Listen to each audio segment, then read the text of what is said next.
Inside a small village church outside Mbarara, the whispers were louder than the wedding drums. At the altar stood Catherine Asiimwe, an orphan whose trembling hands betrayed the fear she tried to hide. Across from her waited the groom the entire village had mocked all week, Moses Baryomunsi, a short, obese man people laughed at whenever he walked through the market. Some guests shook their heads in pity. Others smirked openly. Near the front row, Catherine's aunt quietly counted the envelopes of cash that had secured this marriage. Catherine lowered her eyes, believing her life had just been sold. But when Moses looked at her, there was something in his eyes no one in that church understood. Something powerful, something hidden. Before we continue, tell us in the comments what country you're watching from and what time it is there right now. And if you enjoy emotional African stories like this one, don't forget to subscribe to the channel so you never miss the next story. Long before the wedding that made the entire village whisper, Catherine Asiimwe had already learned what it meant to live as someone the world barely noticed. She had been 8 years old the day everything changed. The memory still lived quietly inside her like a scar that never fully healed. Her parents, Samuel Asiimwe and Joyce Bayona, had been traveling back from Mbarara town when their small motorcycle collided with a speeding truck on the dusty highway. By the time neighbors reached the scene, both were already gone. Catherine remembered the silence more than the crying. Adults speaking in low voices, strangers standing around their small mud brick house. Her aunt, Beatrice Namutebi, arriving with a tight expression on her face. At the funeral, people said many comforting things. God will take care of the child. Family will protect her. She is not alone. But after the mourners disappeared and the days grew quiet again, Catherine slowly realized something painful. She had become a responsibility no one truly wanted. Aunt Beatrice agreed to take her in, because the village elders insisted that family must not abandon blood. But the kindness ended quickly after Catherine moved into the small house where Beatrice lived with her husband Joseph Cato and their 3 children. From the first week, Catherine understood her new role. She woke before everyone else each morning. At 4:30, while the sky was still dark and the village roosters had only begun to crow, she stepped outside with a small basin to fetch water from the well nearly a kilometer away. The path was rough and dusty. Cold morning air brushed against her thin sweater. But Catherine never complained. By the time Aunt Beatrice woke up, the water for cooking and washing was already waiting. After that came sweeping the compound, preparing cassava, washing clothes, packing bananas into woven baskets that she would carry to the roadside market. School had once been Catherine's favorite place in the world. Her mother had believed education could change everything, but after her parents died, school slowly became a luxury.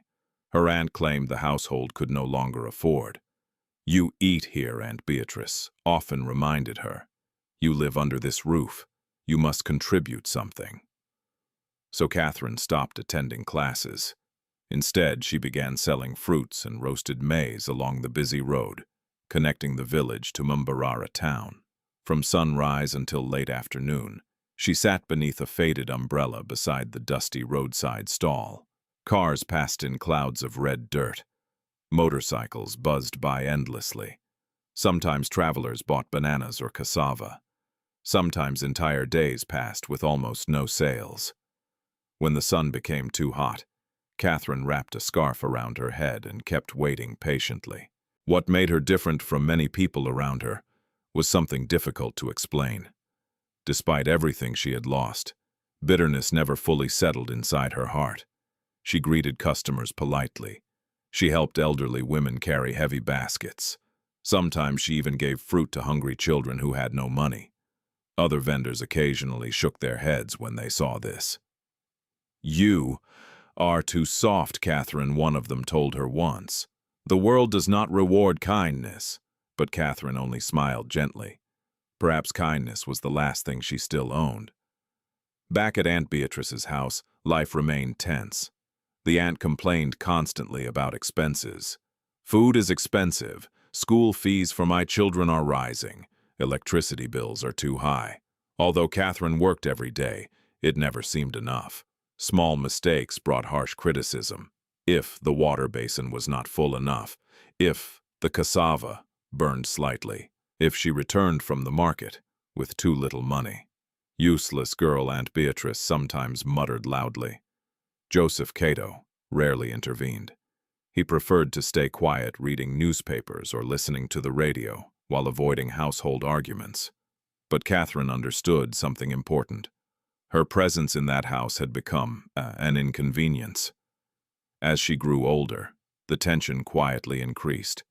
By the time Catherine turned 22, she had become a young woman with calm eyes and a gentle presence that many people noticed in the marketplace. Some villagers even whispered that she had grown very beautiful, not in a dramatic or fashionable way, but in the quiet, natural way of someone who carried humility and kindness in her expression. Ironically, that beauty became another problem inside Aunt Beatrice's home. The aunt began watching Catherine with increasing suspicion. "You think men will come running because of your face," she scoffed one evening. Catherine said nothing. She had never imagined such things. Marriage was something distant, something she had never had the time or freedom to dream about. But Aunt Beatrice's complaints began taking a new direction.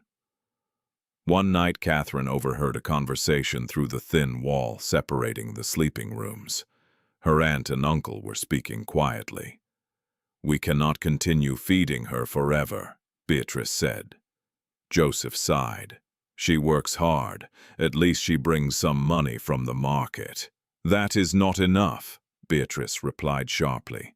"My own children must come first." There was a pause. Then Joseph spoke again. "What are you suggesting?"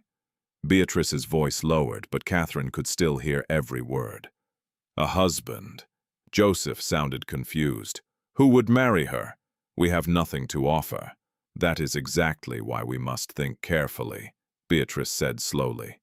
"A man came to the village today. A strange one, but he seemed wealthy." Joseph laughed quietly. "You mean that short, fat man people were talking about in the trading center?" "Yes," Beatrice replied. "His name is Moses Baryomunsi." Catherine's heart tightened as she listened. "What about him?" Joseph asked. "I heard he is looking for a wife." Joseph chuckled again. "Any woman who marries that man will suffer." Beatrice's next words came calmly. "Not if the price is right." Silence followed, a long silence that made Catherine's stomach twist with unease. Finally, Joseph spoke. "You are thinking of a Catherine." Beatrice did not deny it. "We cannot keep her here forever," she said. "If that man is willing to pay bride price, then this problem solves itself." Catherine stood frozen beside the wall. Her hands trembled. For the first time since losing her parents, she felt something deeper than sadness. She felt the terrifying realization that her life might soon be decided by people who did not care what she wanted. Outside, the wind rustled softly through the banana trees. Inside the house, Aunt Beatrice's quiet voice spoke the sentence that would change everything. "We will talk to him tomorrow." And in that moment, Catherine Asiimwe unknowingly stood at the edge of a future she had never chosen. The next morning, the village trading center buzzed with its usual rhythm. Women arranged piles of tomatoes and onions on wooden tables. Motorcycles roared through narrow paths, kicking up clouds of red dust.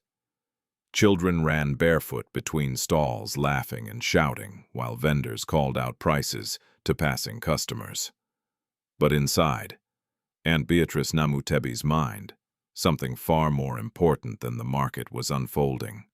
She was waiting for the strange man the entire village had begun whispering about. His name had already traveled quickly through every corner of the community. Moses Baryomunsi. No one knew exactly where he had come from. Some said he arrived from Kampala. Others believed he had business somewhere near the border with Rwanda. But everyone agreed on two things. First, he looked unusual. Second, he appeared to have money. That combination alone was enough to make him the subject of endless gossip. Beatrice had seen him briefly the day before near the trading center. The memory still lingered vividly in her mind. He was indeed short. His body was large and round, the kind that made walking look slightly awkward. His cheeks were full and his steps were slow and careful. At first glance, he looked like a man people would naturally underestimate. But there had been something else in his appearance, too. His clothes were simple but clean, his shoes were expensive leather, and the phone he carried looked far more sophisticated than anything most villagers owned. Most importantly, the man who accompanied him had behaved like a personal assistant, opening doors, making calls, and speaking to him with careful respect. Those details had not escaped Beatrice's sharp eyes. So she waited. Late that morning, just as the sun began burning hotter over the market square, the man appeared again. He approached slowly along the dusty road, accompanied by the same tall young man who walked half a step behind him. People immediately began staring. A group of teenage boys near the motorbike parking area nudged one another and started laughing. "There goes the fat groom," one of them shouted. Another boy added loudly, "Who would marry that?" The boys erupted in cruel laughter. Moses Baryomunsi did not react. He simply kept walking calmly. That silence caught Beatrice's attention even more than his appearance. A man easily humiliated would have argued. A proud man might have shouted back, but Moses ignored the insults as though they meant nothing. That kind of composure made Beatrice curious. She stepped forward, pretending to examine vegetables from a nearby stall as Moses approached. When he reached the center of the market square, she greeted him politely. "Good morning, sir." Moses turned his head slowly toward her. Up close, his eyes appeared surprisingly thoughtful. "Good morning," he replied in a calm voice. Beatrice smiled politely. "I hear you are new to our village." "Yes," Moses said. "Are you visiting relatives?" she asked casually. "No." Beatrice tilted her head slightly. "Business." Then Moses paused for a moment before answering. "You could say that." His assistant watched quietly beside him. Beatrice studied Moses carefully. Then she asked the question she had been planning all morning. "I also heard you might be looking for a wife." A faint shadow crossed Moses's face, but he did not deny it. "People talk a lot," he said. "That is true," Beatrice replied with a small laugh. "But sometimes rumors carry a little truth." Moses looked at her steadily. "And why does that interest you?" Beatrice lowered her voice slightly. "I have a niece." Moses said nothing. "She is young," Beatrice continued. "Hard-working, respectful, raised properly." Still, Moses remained silent. Beatrice decided to be more direct. "She needs a husband," she said, "and my family needs stability." The assistant beside Moses shifted slightly, clearly aware of where the conversation was going. Finally, Moses asked quietly, "Does she know you are offering her?" Beatrice hesitated only a second. "She will understand." Moses looked away toward the busy market road. Motorcycles passed. Vendors shouted prices. Children ran past carrying small plastic bags of roasted maize. The entire village moved around them like an ordinary day. But the conversation happening between these two people quietly held the power to reshape someone's entire life. After a moment, Moses spoke again. "What is her name?" "Catherine Asiimwe," Beatrice said. Moses repeated the name softly. "Catherine." Then he looked back at Beatrice. "What kind of person is she?" Beatrice shrugged slightly. "Quiet, obedient, works hard." The description sounded less like admiration and more like the qualities of a good worker. But Moses did not comment on that. Instead, he asked one more question. "Why has no one married her yet?" Beatrice gave a dramatic sigh. You know how life is. Poverty makes things difficult. Then she added carefully, but for the right man, she would make a very loyal wife. The assistant leaned closer and whispered something quietly in Moses's ear. Beatrice could not hear the words, but she noticed Moses thinking. After a moment, he nodded slightly. Then he turned back to her. I would like to meet her.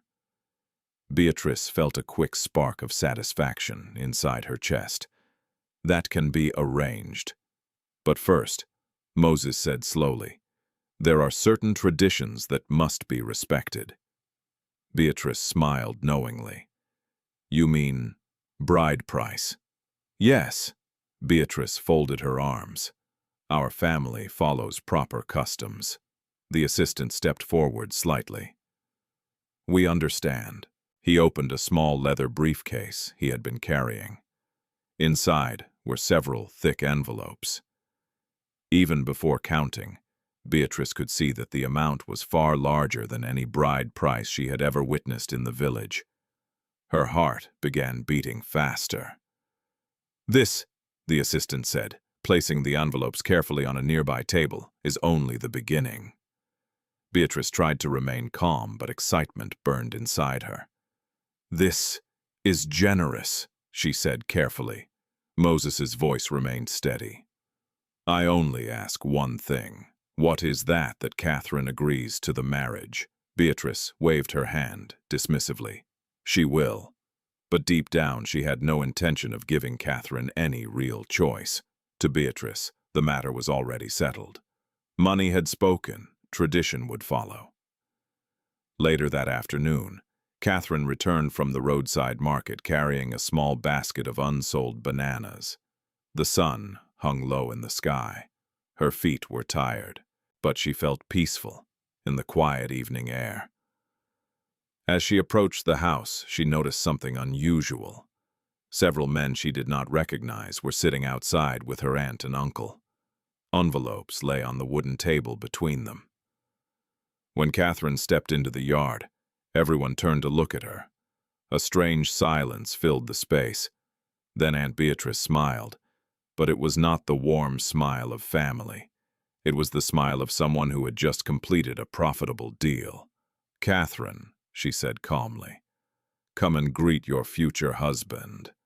And in that moment, Catherine Asiimwe realized that her life had already been sold without anyone ever asking what she wanted.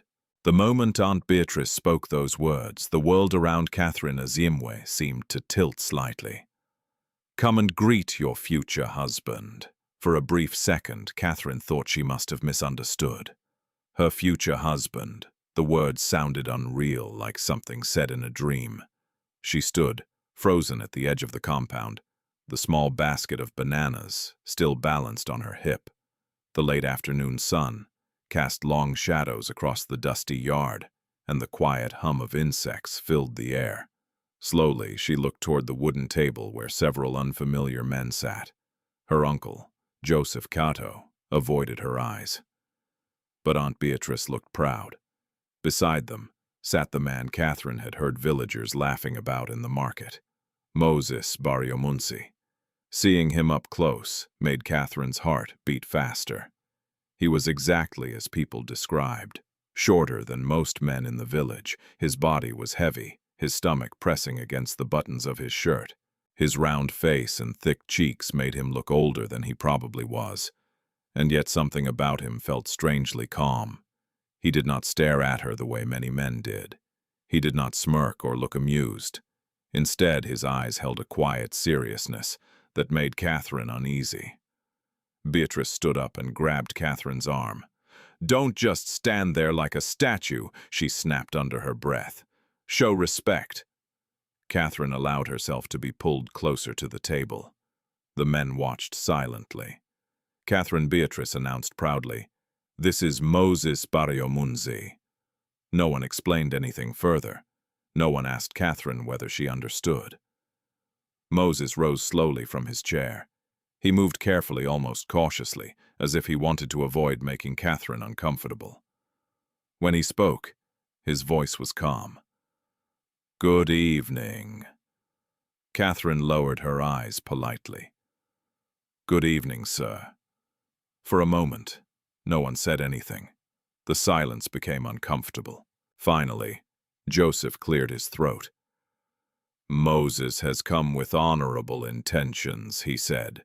Catherine felt a cold ripple run through her chest. Beatrice quickly continued.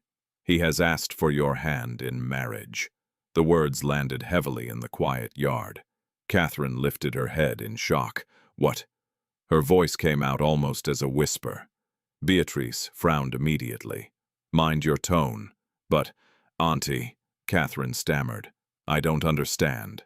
"You don't need to understand," Beatrice replied sharply. "This is a good opportunity for you."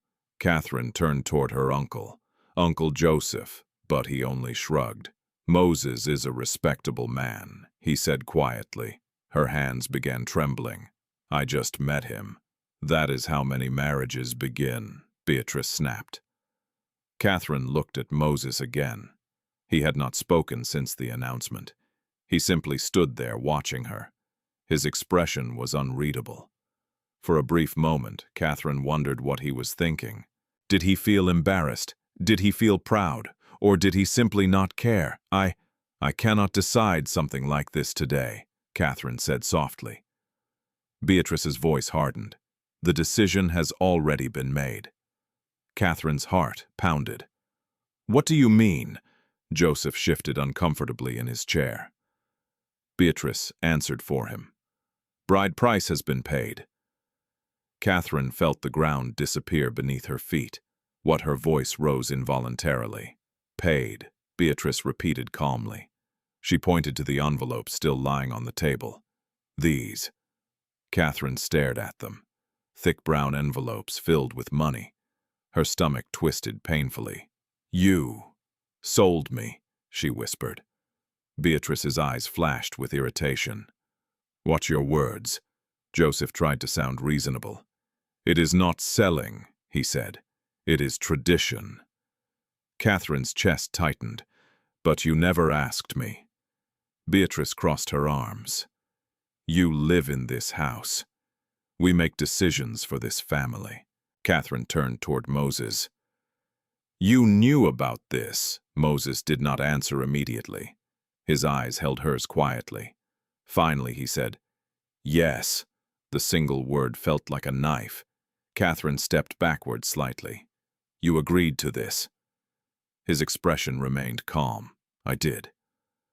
Tears filled Catherine's eyes, though she fought to hold them back. "How could you?" For the first time, Moses's voice softened. "I ask that you be willing." Beatrice cut in sharply. "She will be." Catherine shook her head.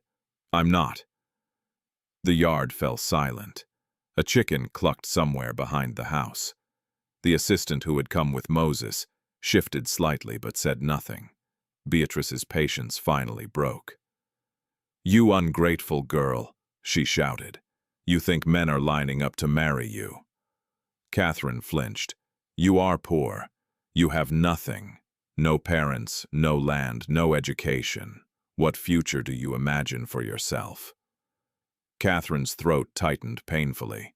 "You cannot force me," she whispered. Beatrice stepped closer, lowering her voice. "You owe this family everything." Catherine looked at Joseph again, hoping for help, but he simply stared at the ground. Her heart sank. She was completely alone. After a long silence, Moses spoke again. "If she truly does not want this marriage," he said calmly, "we should reconsider." Beatrice turned sharply toward him. "No," her voice was firm. "The agreement has been made." Moses looked at Catherine. Something unreadable flickered in his eyes. But he did not argue further. Catherine wiped her tears quickly, trying to gather her courage. "This is wrong," she said quietly. Beatrice laughed coldly. "What is wrong is wasting an opportunity." Then she gestured toward Moses. "Look at him carefully." Catherine hesitated.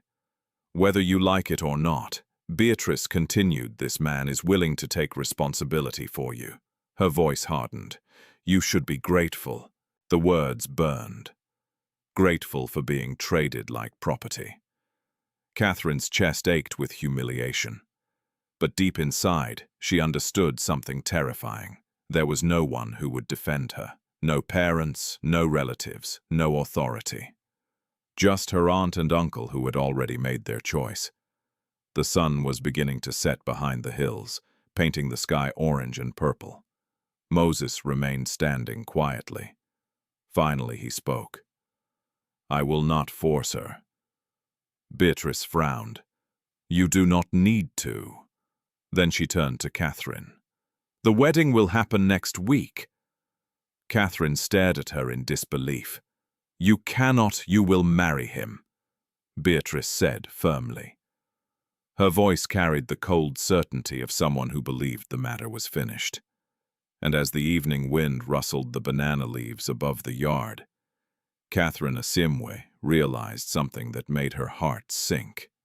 The entire village might laugh about this marriage, but no one would stop it. The week before the wedding passed like a long, heavy dream for Catherine Asiimwe. Every morning she woke up hoping that somehow the situation would change. Perhaps someone would intervene. Perhaps Moses Baryomunsi would reconsider. Perhaps Aunt Beatrice would suddenly remember that Catherine was a human being, not something to trade. But none of those things happened. Instead, the preparations for the wedding moved forward with disturbing efficiency. The small village outside Mbarara buzzed with gossip. At the roadside market where Catherine usually sold bananas and cassava, people whispered openly. Did you hear Catherine is marrying that fat man? Yes, the one from town. They say he paid a huge bride price. Some women clicked their tongues in pity. Others smirked behind their hands. Poor girl, someone murmured. Poor man, another replied sarcastically. Every word reached Catherine's ears like small stones being thrown at her heart. She continued working quietly at her stall, avoiding eye contact whenever possible. Some customers tried to show sympathy. Catherine, are you really okay with this? But she had no answer. What could she say that her life had been sold in envelopes of money, that her opinion did not matter? At home, the atmosphere grew even worse. Aunt Beatrice Namutebi moved through the house with visible excitement. She spoke proudly to neighbors who visited. My niece is getting married next week. Her husband is very generous. God has blessed our family. Catherine listened silently from the corner of the room while washing dishes. It felt strange hearing her future discussed as if she were not even present. Sometimes she caught glimpses of the envelopes of money hidden inside Beatrice's bedroom cabinet. Each time she saw them, her chest tightened. That money represented the price of her freedom. Uncle Joseph Cato mostly avoided the topic. He spent long evenings outside, listening to the radio, pretending everything was normal. Catherine understood his silence. It was easier to look away than to admit what they had done. Only the children in the house seemed unaware of the tension. They asked innocent questions. Will there be cake at the wedding? Will Catherine move far away? Catherine forced gentle smiles for them, but inside her thoughts churned endlessly. She kept remembering the moment she met Moses Baryomunsi. His calm voice, his steady eyes, the strange sadness she thought she had glimpsed in his expression. If he truly wanted this marriage, why had he looked almost hesitant? The question troubled her, yet she pushed it aside. Whatever his reasons were, he had still agreed. 3 days before the wedding, Moses returned to the village. This time he came with several men and a pickup truck filled with supplies. Large sacks of rice, boxes of cooking oil, crates of soda bottles, bundles of colorful fabric. Beatrice nearly glowed with pride as the items were unloaded in the compound. Look at this, she announced loudly to curious neighbors gathering outside the gate. My niece is marrying a man who respects tradition. Women murmured with admiration. Such generosity. That bride price must be enormous.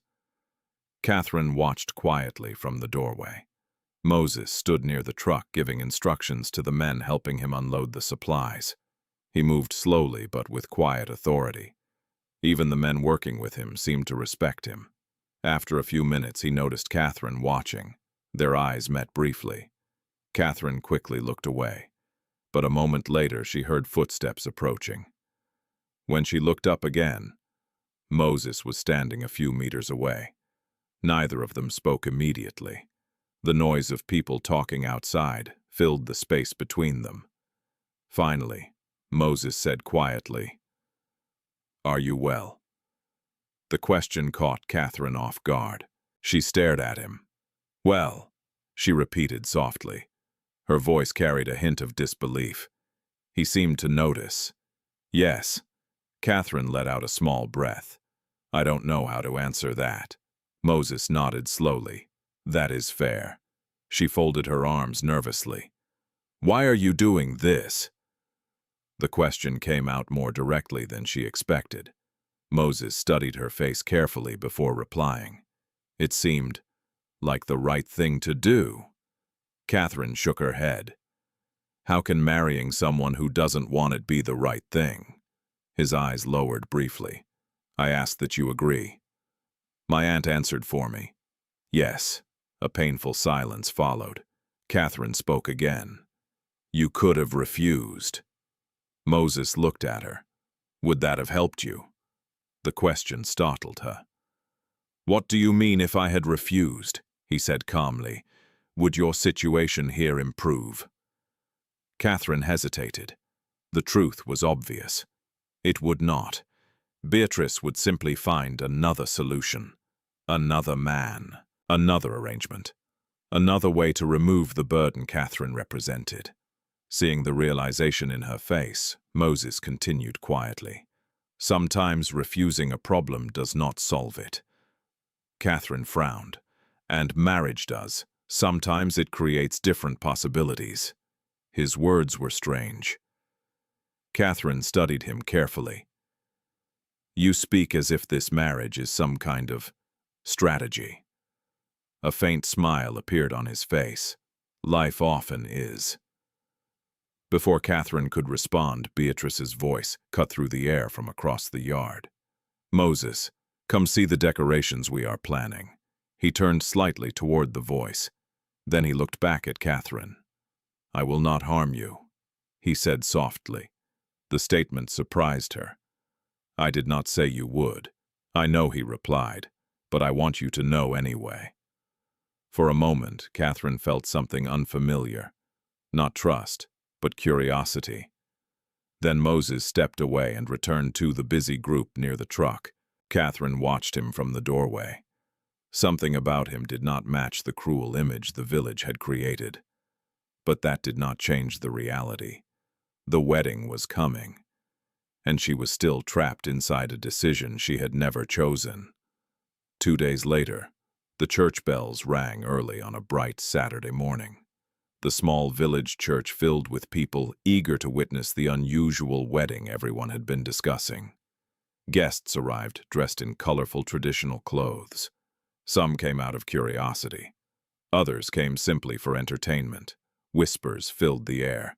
"That is the bride. She is beautiful. What a shame." Inside a small room behind the church, Catherine stood wearing a simple white dress that Aunt Beatrice had purchased in town. Her reflection stared back at her from a small mirror. She barely recognized the girl looking back. Her eyes looked distant. Her smile was gone. A knock sounded on the door. One of the women helping with the ceremony stepped inside. "It's time," she said gently. Catherine's hands trembled slightly. Outside, the wedding music began playing. The church doors opened, and as Catherine Asiimwe stepped into the aisle, she felt as if she were walking toward a future that had been written by everyone except herself. At the front of the church stood Moses Baryomunsi, waiting, while the entire village watched. The inside of the small village church felt warmer than usual that morning, not because of the weather, but because nearly the entire community had come to witness what many people were already calling the strangest wedding the village had ever seen. Whispers floated through the wooden pews. Some people leaned toward one another, trying to hide their laughter behind folded hands. Others shook their heads with pity. At the back of the church, a group of young men who had mocked Moses Baryomunsi all week were struggling to keep their voices down. "That's the bride. She's far too beautiful for him. How much money did he pay for that marriage?" A few women in colorful headscarves murmured quietly. "Poor girl, she has no parents to protect her." Meanwhile, near the front row, Aunt Beatrice Namutebi sat proudly beside Joseph Cato, her chin lifted high. Her expression carried the satisfaction of someone who believed she had negotiated an excellent arrangement. In front of the altar stood Moses. He wore a clean dark suit that fit surprisingly well despite his round frame. His shoes were polished, his posture remained calm, but what most people noticed was how quietly he stood. He did not look around nervously. He did not acknowledge the whispers. Instead, his eyes remained fixed on the aisle, waiting. Then the music changed. The church doors opened, every head turned. Catherine Asiimwe stepped inside. The white dress she wore was simple, almost plain, but it still made her look radiant in a quiet, natural way. For a moment, the whispers softened. Even those who had come only to mock the wedding could not deny that she looked beautiful. But Catherine did not see the crowd. Her eyes were fixed on the altar. Her hands trembled slightly as she walked down the aisle beside one of the church elders. The sound of her footsteps echoed faintly against the wooden floor. Each step felt heavy. Each step felt final. When she finally reached the front of the church, she stopped beside Moses. For the first time since entering the building, she allowed herself to glance at him. He looked at her with the same quiet expression she remembered from their previous conversations. Not pride, not excitement, something softer, something almost apologetic. The pastor cleared his throat gently. "We are gathered here today to witness the union of two people in marriage." His voice echoed through the church. Catherine tried to focus on the words, but her thoughts felt distant. The ceremony continued. The pastor spoke about commitment, about patience, about the responsibilities of husband and wife. But to Catherine, the speech felt almost surreal. How could these promises mean anything when she had never chosen this marriage? Finally, the pastor turned toward them. "Moses Baryomunsi," he said, "do you take Catherine Asiimwe to be your wife?" Moses answered without hesitation, "I do." His voice was steady, confident. Then the pastor turned toward Catherine. "And Catherine Asiimwe, do you take Moses Baryomunsi to be your husband?" The entire church fell silent. Catherine felt hundreds of eyes watching her. She heard someone cough quietly. Another person shifted on a wooden bench. For a moment, time seemed to slow. Her heart pounded loudly in her chest. She remembered her parents. She remembered the roadside market.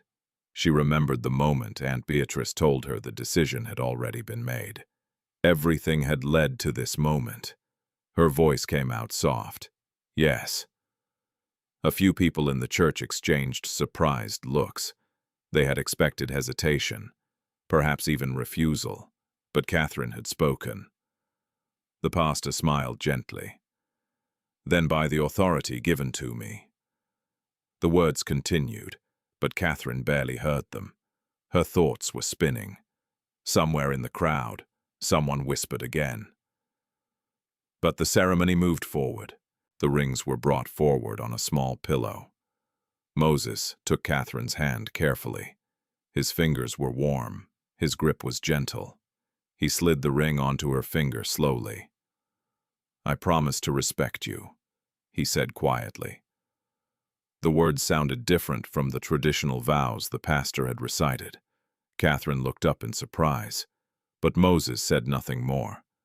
When it was her turn, Catherine placed the ring on his finger. Her hands were still trembling. "I promise," she began. But the rest of the words caught in her throat. She swallowed and finished quietly. "To try." Some people in the audience frowned slightly. It was an unusual vow. But the pastor did not interrupt. Instead, he raised his hands. "I now pronounce you husband and wife." Applause spread through the church.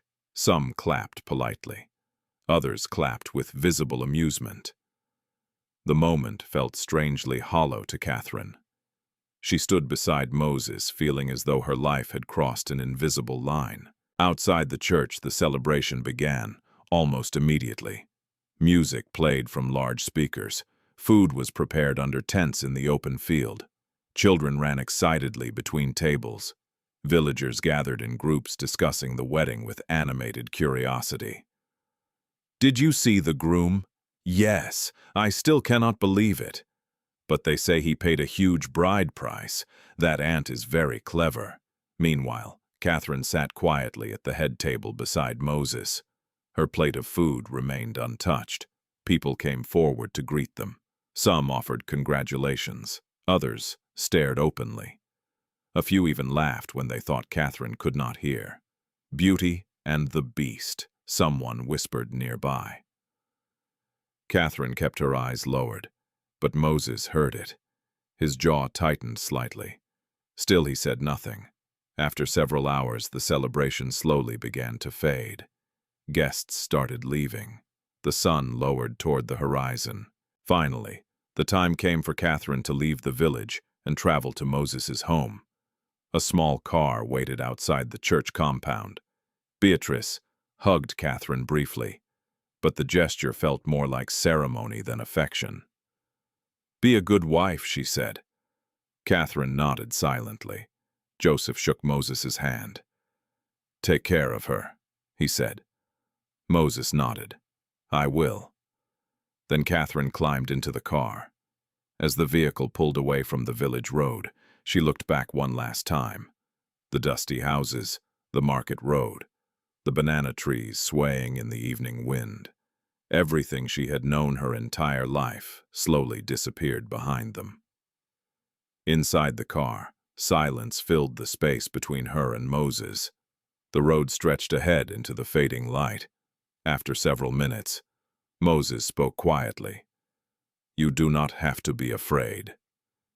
Catherine stared out the window. "I'm not sure how else to feel. That is understandable."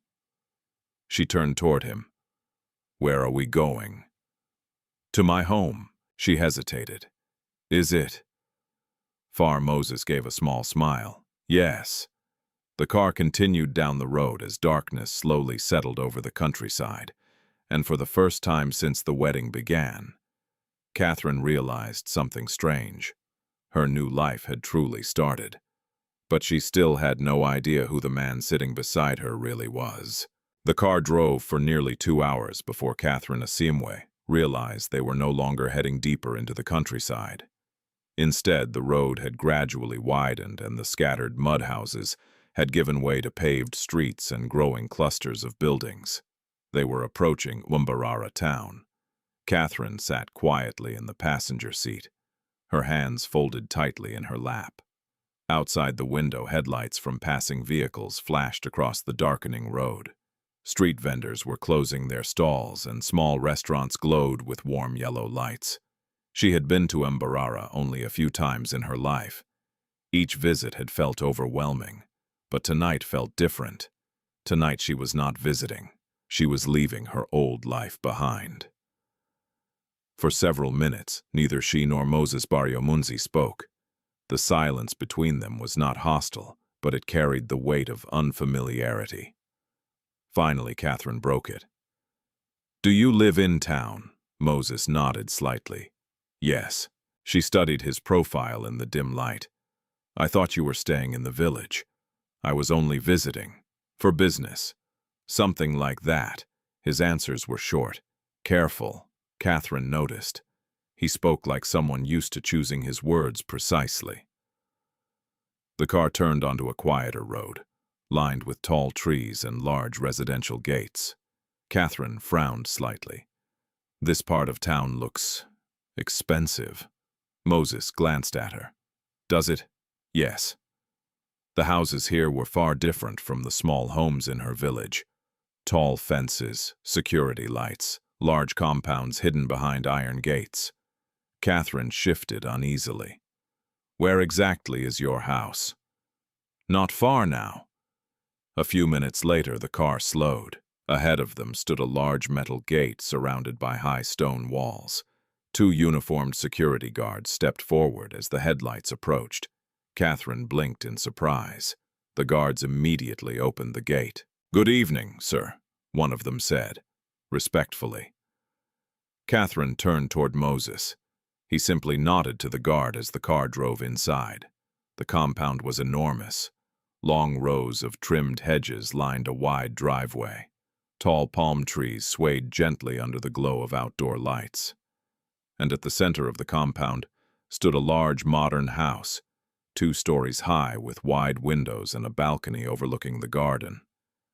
Catherine's mouth fell slightly open. "This is your house?" "Yes." The car stopped in front of the entrance.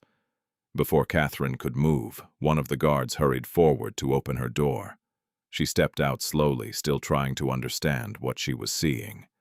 This was not the home of a man villagers laughed at. This was the home of someone wealthy, very wealthy. Moses walked toward the entrance and opened the door. "Come inside." Catherine followed cautiously. The interior of the house felt even more surreal. The floors were polished marble. Soft lights illuminated elegant furniture, arranged carefully throughout the living room. A large painting hung above the staircase. The air smelled faintly of fresh flowers and something warm cooking in the kitchen. Catherine stopped in the middle of the room. This place. She struggled to find words. "You did not expect it?" Moses asked. "No." She shook her head slowly. "I thought you were different." Moses's lips curved slightly. Different, how Catherine hesitated.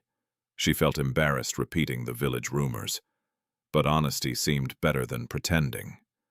"They said you were poor." Moses chuckled softly. "People say many things." Catherine looked around again. "This doesn't look like poverty." "No." A woman in a neat uniform appeared from the hallway. "Good evening, sir," she said warmly. Moses nodded. "Good evening, Grace." Grace smiled kindly at Catherine. "This must be Madam Catherine." Catherine felt startled by the title. Madam Grace continued gently. "Dinner is almost ready." "Thank you," Moses replied. Grace disappeared back toward the kitchen. Catherine stared after her. "You have staff?" "A few people help manage the house." She folded her arms slightly. "This is not what I expected." Moses walked toward a table near the window and poured 2 glasses of water. He handed one to her. "What did you expect, a small house?" Catherine admitted. "Maybe near the market." She took a sip of water, trying to steady herself. "And you did not think it was strange that I paid a large bride price? I thought you had saved money." Moses smiled faintly. "That would be impressive." Catherine watched him carefully. Something about the situation did not make sense. "If you live like this," she said slowly, "why did people in the village think you were poor because I allowed them to?" Why Moses leaned back slightly in his chair. "That is a long story." Catherine waited, but he did not continue. The silence returned. Finally, Catherine sighed. "I suppose it does not matter. It might. But I'm already here," she said quietly. Moses studied her expression. "You sound resigned." Catherine gave a small, tired smile. "My life has not exactly offered many choices." Before Moses could respond, Grace returned carrying a tray of food.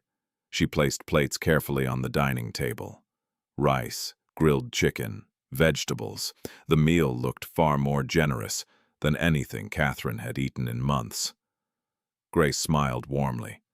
"Please enjoy your dinner." After she left, Catherine stared at the table.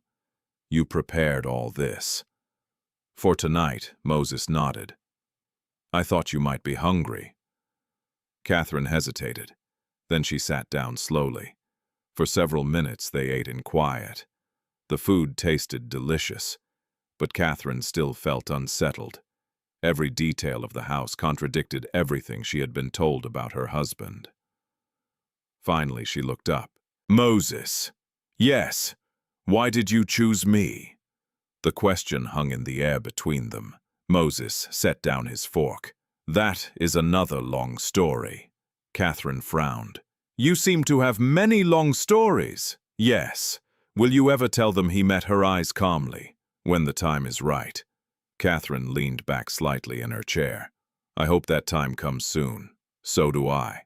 After dinner, Moses stood and gestured toward the staircase. "Your room is upstairs." "My room?" "Yes, you mean our room."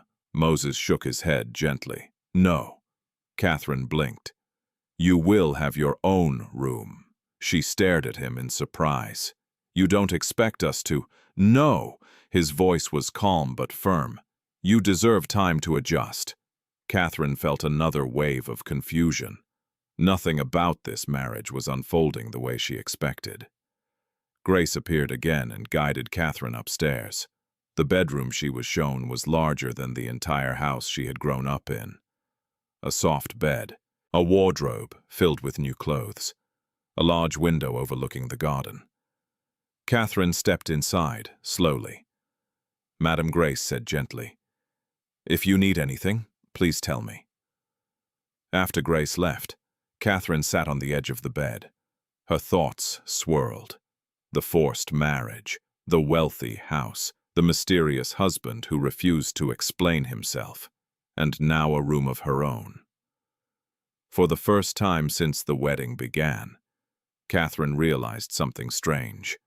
The future she had feared might not be the one waiting for her after all. But that only made the mystery surrounding Moses Baryomunsi even deeper. The first morning in Moses Baryomunsi's house felt unreal to Catherine Asiimwe. For years she had been used to waking before sunrise to fetch water and prepare breakfast for Aunt Beatrice's household. But when she opened her eyes that morning, sunlight was already streaming gently through the large window beside her bed. For a moment she lay still, confused. The soft mattress beneath her felt unfamiliar. The quiet of the room felt almost luxurious. Then she remembered. The wedding, the long drive from the village, the enormous house, and the strange man she now called her husband. Catherine sat up slowly, her mind still struggling to adjust. The room looked even brighter in the morning light. Fresh curtains moved slightly with the breeze.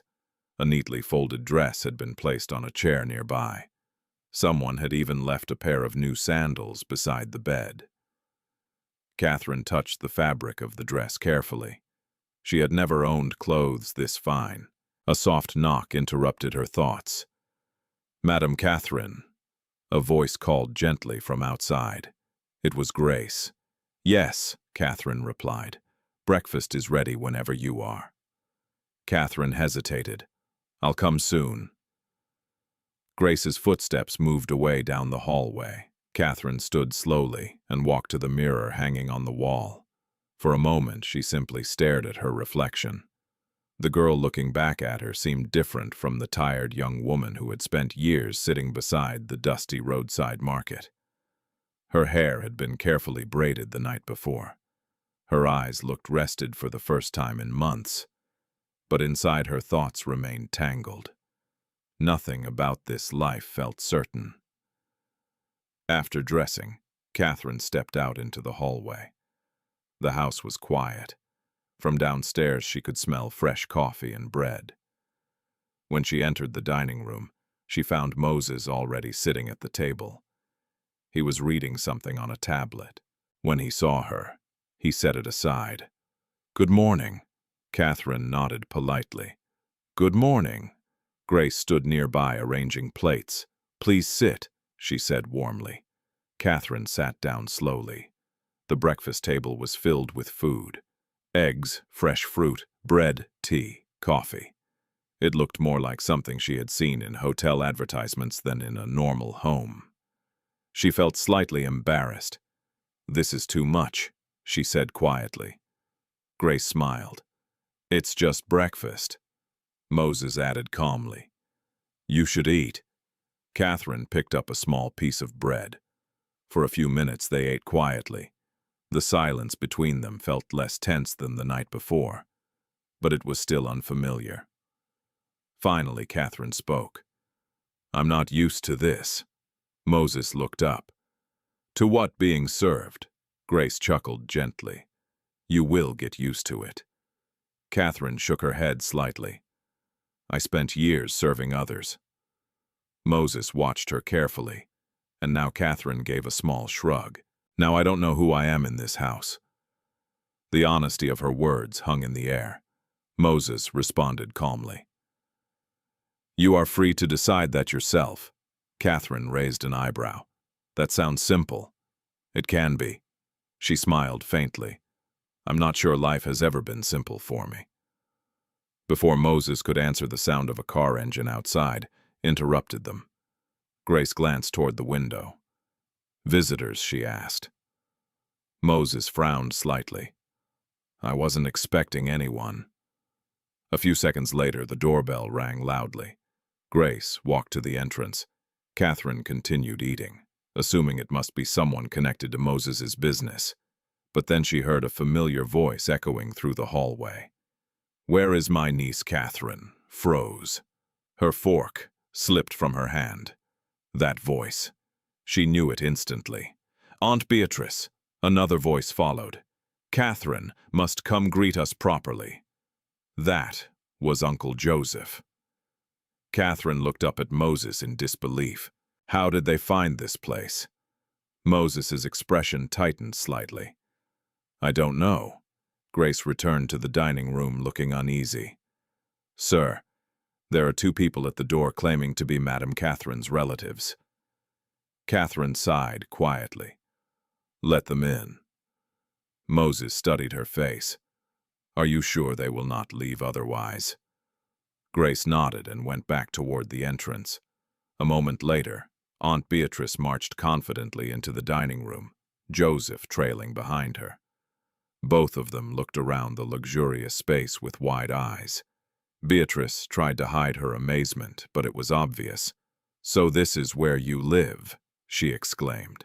Catherine stood up slowly. Auntie? Joseph gave an awkward smile. Catherine, you look well. Beatrice ignored the greeting and continued scanning the room. Such a big house, she said approvingly.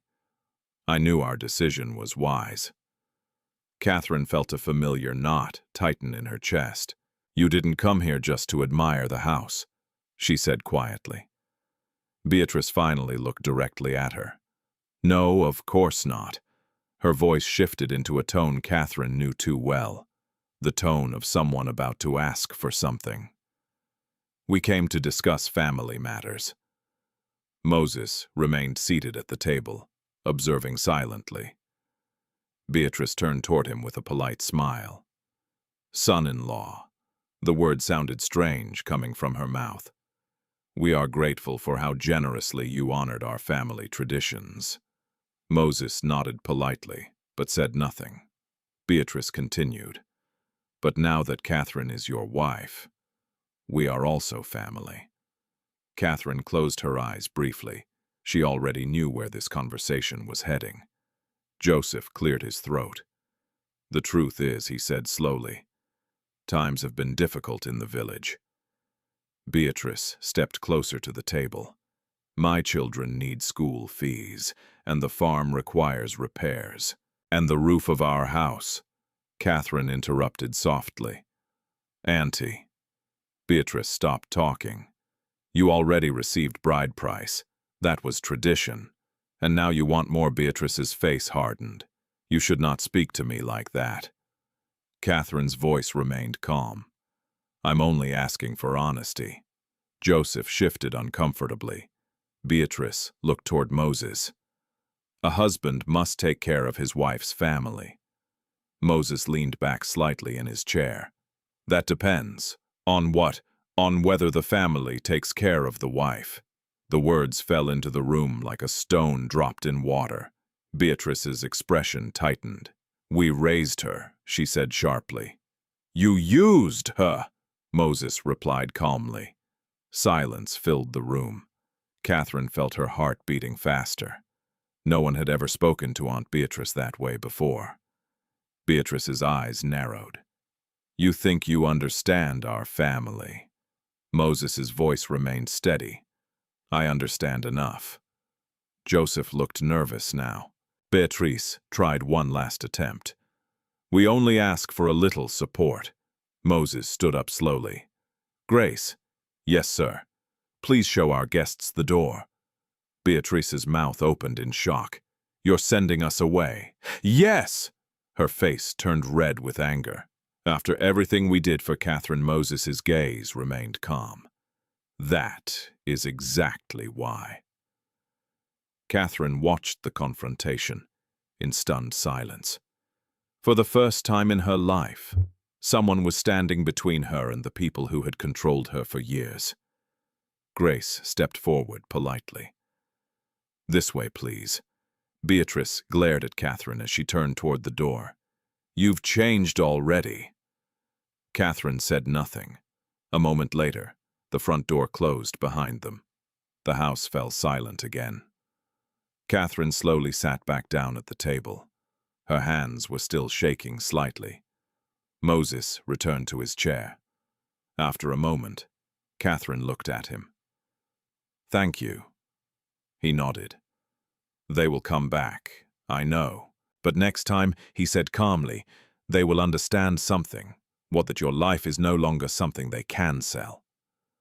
For the first time since arriving in this strange new world, Catherine felt something unexpected inside her chest. Not fear, not confusion, but the fragile beginning of something she had never truly experienced before. Protection. After Aunt Beatrice and Joseph Cato were escorted out of the house that morning, the silence that followed felt different from the quiet that had filled the home before. It was not tense. It was reflective. For a long moment, Catherine Asiimwe simply sat at the dining table, staring at the empty doorway where her relatives had stood only minutes earlier. Her hands still rested lightly on the table.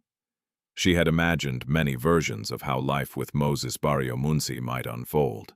Cruelty, indifference, cold control. But this calm defense of her dignity had never been part of those imagined futures. Finally, she exhaled slowly.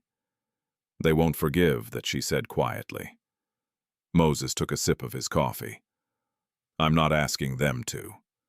Catherine looked up. "They will try to come back." "Yes, and they may cause problems. That is also possible." Catherine frowned slightly. "You sound very calm about it." Moses set his cup down. "I've dealt with more difficult situations."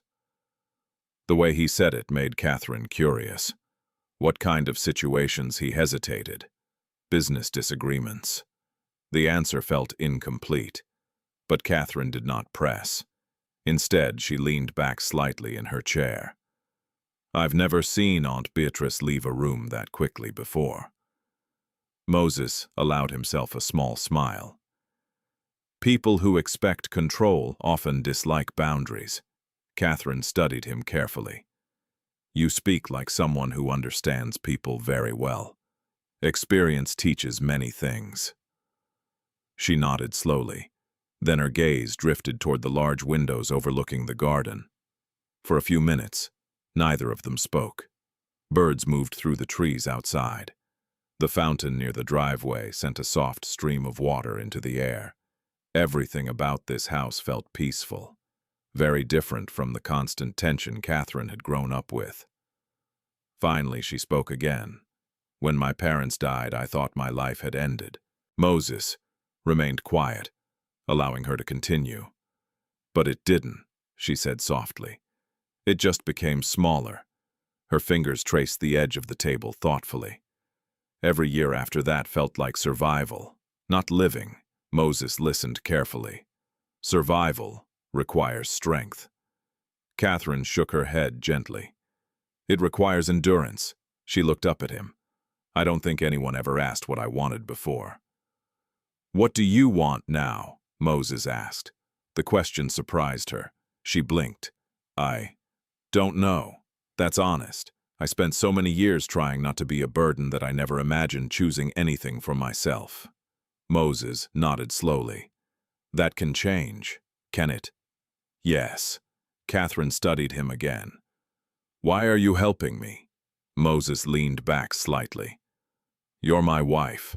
That's not a real answer. He smiled faintly. You prefer complicated answers, I prefer truthful ones. For a moment, Moses looked toward the garden. When he spoke again, his voice carried a quiet seriousness. Because I recognize something in you, what someone who has been underestimated. Catherine tilted her head slightly. And that matters to you, yes. Why Moses's eyes met hers calmly. Because I have been underestimated too. The statement caught her off guard. Catherine almost laughed. You, yes. She gestured around the elegant house. You live in a place like this. You have staff. You clearly have money. How could anyone underestimate you? Moses chuckled softly. Appearances can be deceptive. Catherine raised an eyebrow. You mean your appearance? That too? She hesitated, then asked carefully. Did it bother you when people laughed at you in the village? Moses shrugged slightly. Not particularly. Really, I've heard worse. Catherine studied his expression. You didn't even seem angry. Anger rarely improves situations. That sounds very disciplined. Sometimes, discipline is necessary. Catherine leaned forward slightly. You are not like anyone I've ever met. That's probably mutual. A small smile appeared on her face. For the first time since their marriage, the conversation felt almost natural. Just two people speaking honestly. Grace entered the room again, carrying a tray. More tea, she offered. Catherine nodded. Thank you. Grace poured carefully before leaving again. After a moment, Catherine stood up and walked toward the large window overlooking the garden. The grass outside was perfectly trimmed. A gardener worked quietly near a row of flowers. Do you ever feel lonely here? She asked. Sometimes. That surprises me. Why you have such a big life? Moses joined her by the window. A big life does not always mean a full one. Catherine considered that. I suppose that's true. She watched the gardener for a moment. Then she asked another question. Did you always live like this, Moses? Paused. No. Where did you grow up? In a much smaller place? Like my village in some ways. Catherine smiled slightly. So you weren't always rich? No. What happened? Moses hesitated again. That story will take time to tell. Catherine laughed softly. Another long story. Yes. You seem to have many of them. That's what happens when someone lives a long life. You're not that old. Life experiences are not measured by years. Catherine nodded slowly. Then she turned toward him. You know, when I first saw you in the village, I was afraid. I assumed you were. I thought my life would become worse. That would have been understandable. But now, she hesitated. Now what I'm not afraid of you. Moses looked genuinely pleased by that. I'm glad. Catherine took a deep breath. I'm still confused. That's also understandable. But I'm beginning to think something strange happened. What is that I might have married someone very different from what the village believed? Moses smiled. That is possible. Before Catherine could say anything else, the sound of a phone ringing broke the quiet moment. Moses reached into his pocket and checked the screen. His expression changed slightly. Excuse me, he said. He stepped aside and answered the call. Catherine remained near the window. She watched him quietly while he spoke. At first his voice remained calm, but after a few seconds, his tone shifted. More serious, more authoritative. Yes. No, cancel that meeting. Tell them I'll review the contract personally. Yes, I'm aware of the numbers. We'll discuss it later. Catherine's curiosity grew as she listened. The conversation sounded nothing like the discussions of a simple businessman. It sounded larger, more complex, more powerful. After a few minutes, Moses ended the call and returned. Everything okay? Catherine asked. Yes. Work?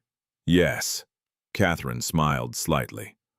I have a feeling your work is more complicated than you let people believe. Moses returned her smile. That feeling may be correct. Catherine folded her arms thoughtfully. Well, whenever you decide to tell me the truth about your life, I'll be ready to listen. Moses nodded slowly. That day will come.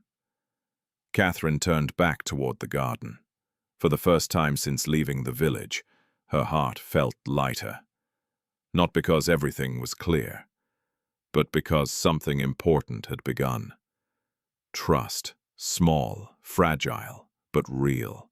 Several days passed after the uncomfortable visit from Aunt Beatrice and Joseph Cato, and life inside Moses Baryomunsi's house slowly began to settle into a quiet rhythm.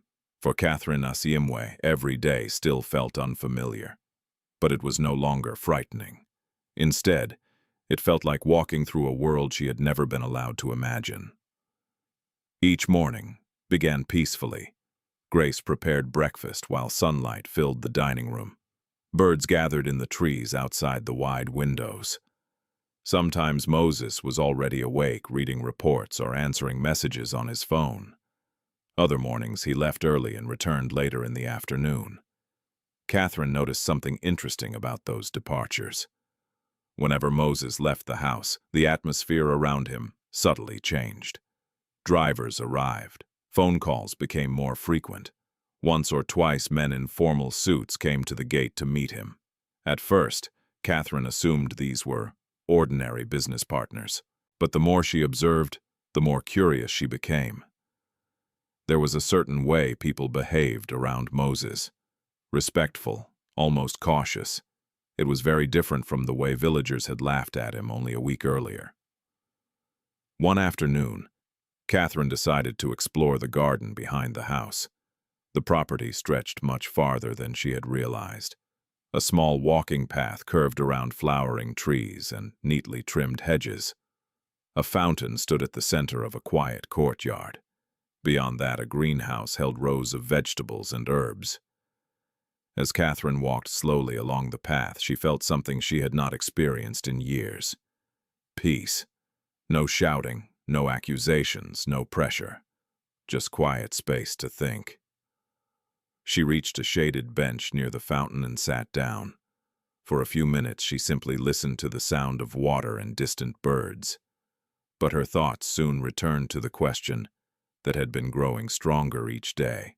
Who exactly was Moses Baryomunsi? The house suggested wealth. The visitors suggested influence. His calm authority during phone calls suggested experience far beyond ordinary business. Yet he still avoided explaining anything clearly. Catherine sighed quietly. Perhaps she would have to be patient. Just then the distant sound of vehicles approaching the gate broke the stillness. She turned toward the driveway. A convoy of 3 black SUVs rolled slowly through the entrance. Catherine frowned slightly. She had seen visitors before, but never this many vehicles at once. The cars stopped near the front entrance of the house. Several men stepped out. They were dressed in dark suits. Their posture was serious. One of them opened the back door of the first SUV and waited respectfully. A moment later, Moses stepped outside the house to meet them. Catherine watched from the garden path hidden partially behind the trees. She had not realized he was home. The men greeted him immediately. "Good afternoon, Chairman Baryomunsi." Catherine froze. Chairman? She leaned forward slightly, trying to hear more. One of the men handed Moses a folder filled with documents. "We've reviewed the financial projections," the man said respectfully.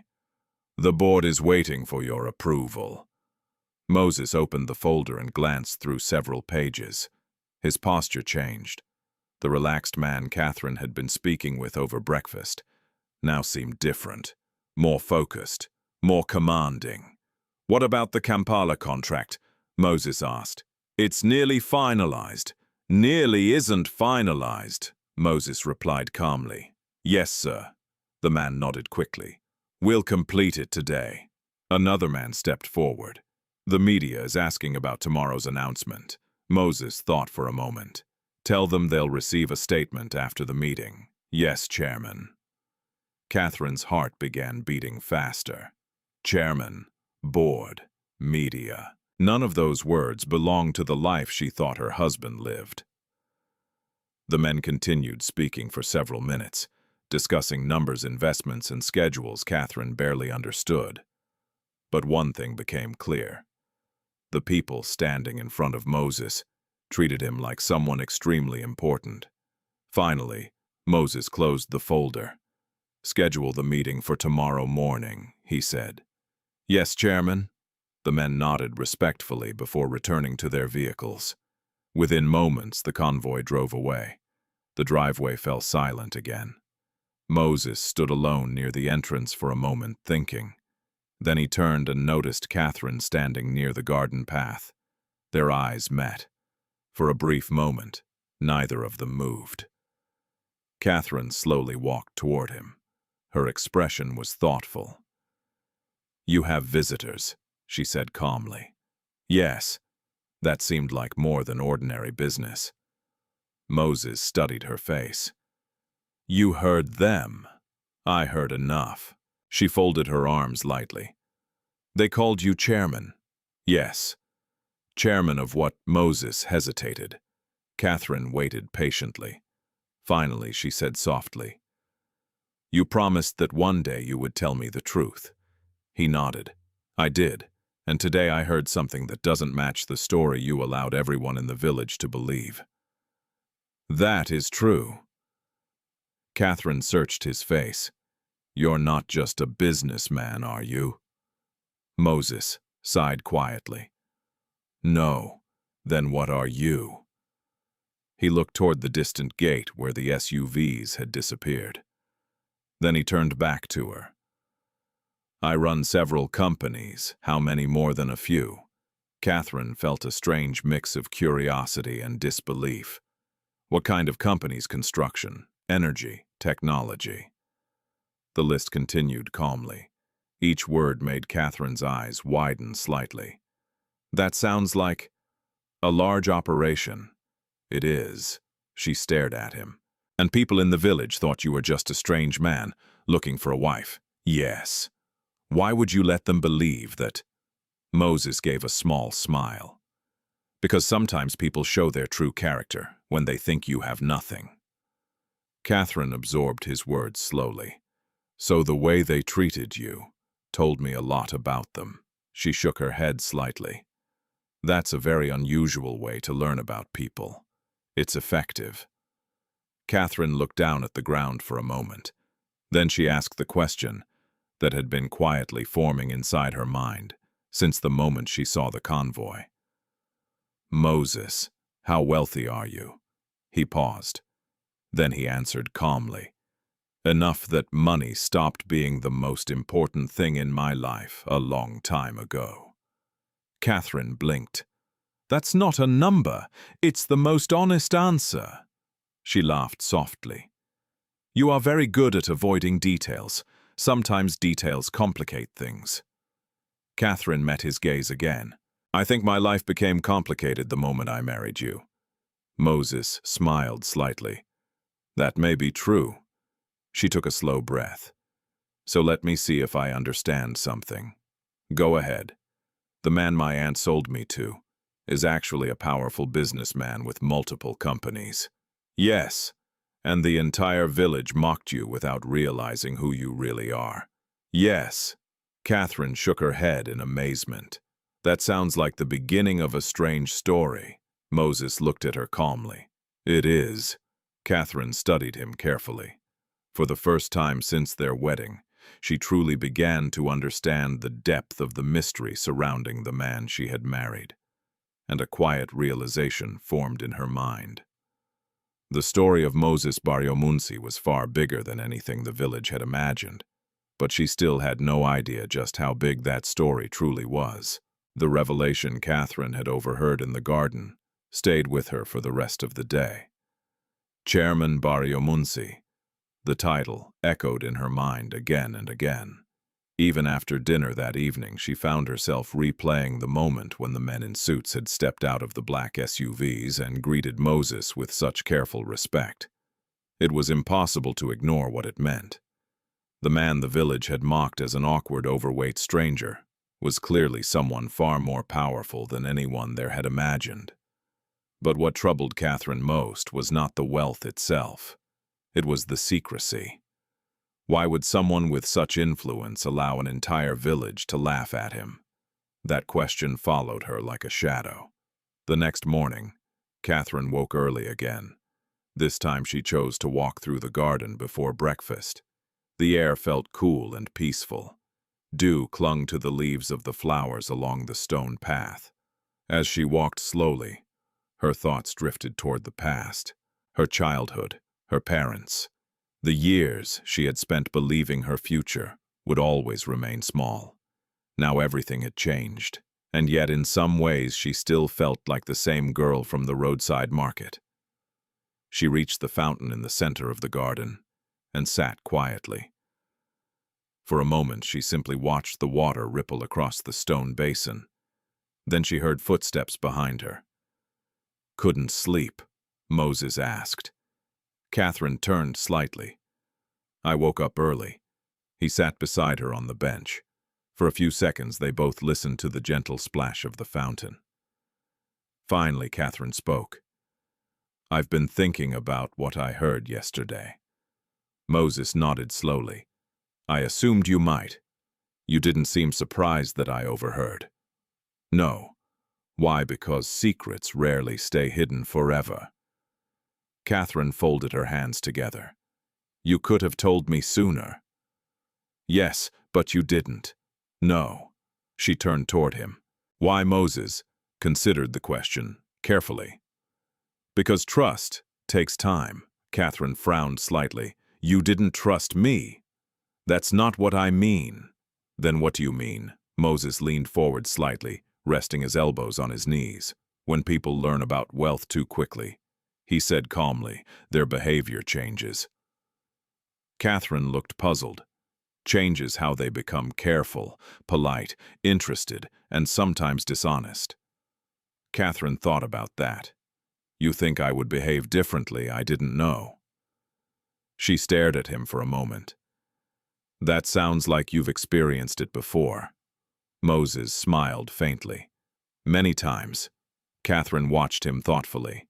"So you hid the truth?" "Yes." "And married a woman who didn't even know who you were?" "Yes." "That seems risky." It was. She leaned back against the bench. "Well, congratulations for what you succeeded."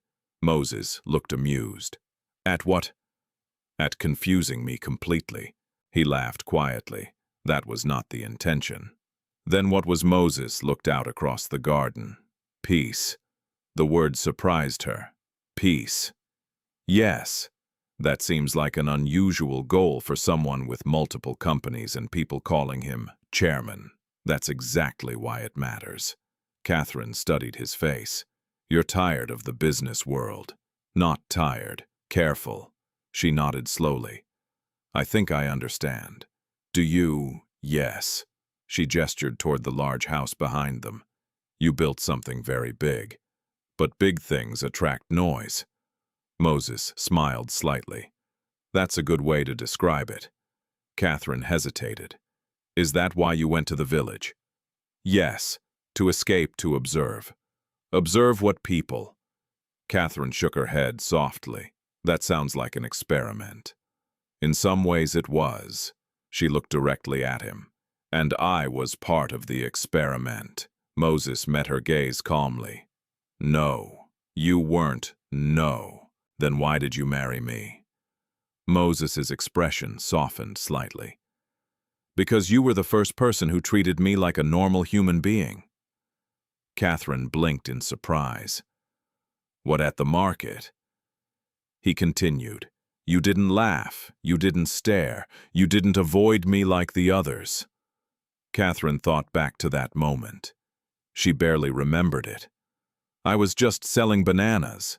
Exactly. You spoke to me like any other customer. That's because you were. Moses shook his head gently. You'd be surprised how rare that is. Catherine looked down at the water in the fountain. I never thought something so small could matter. It did. They sat quietly for a moment. Then Catherine asked another question. What will happen when the village learns the truth about you? Moses shrugged slightly. Some will be embarrassed, some will pretend they always respected me, and some will simply move on. And my Aunt Catherine asked. Moses smiled faintly. She will probably regret negotiating so quickly.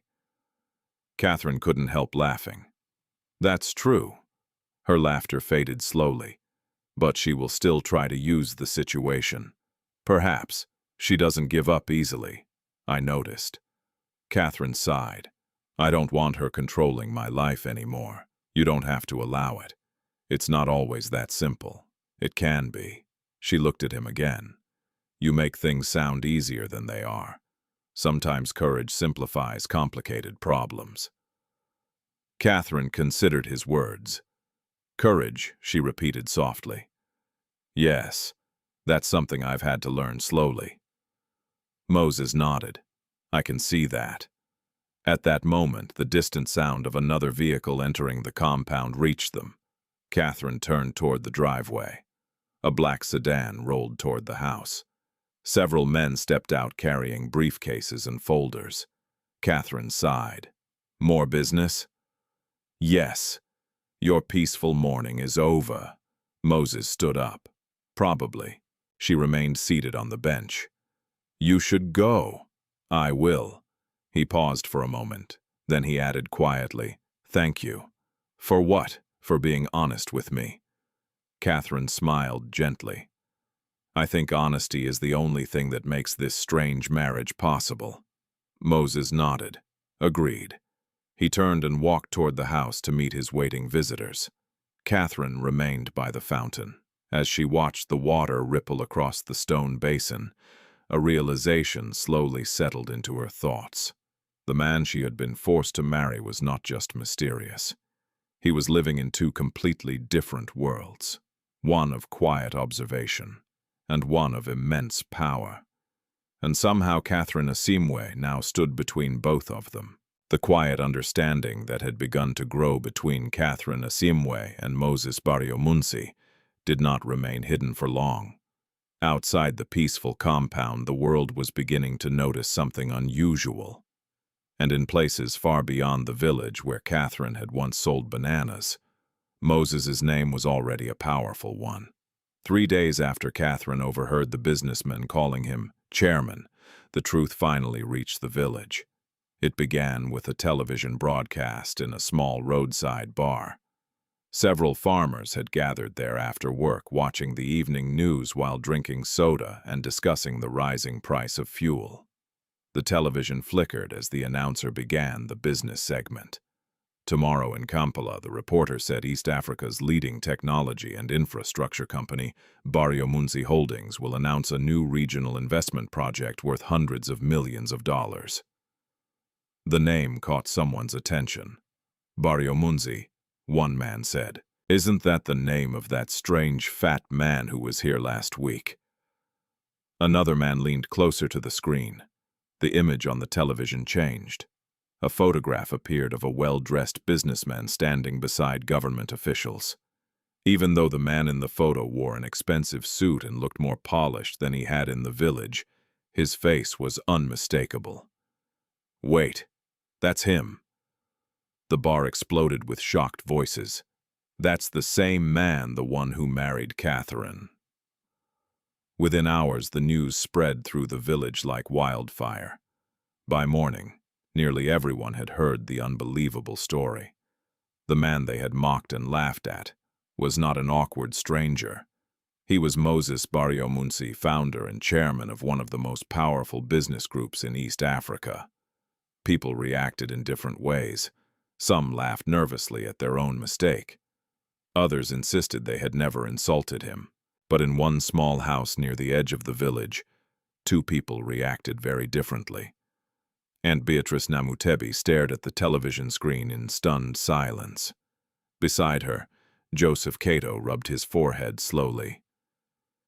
"You're telling me that man is a billionaire?" Beatrice's mouth slowly curved into a smile. A very different kind of smile than the one she wore at Catherine's wedding.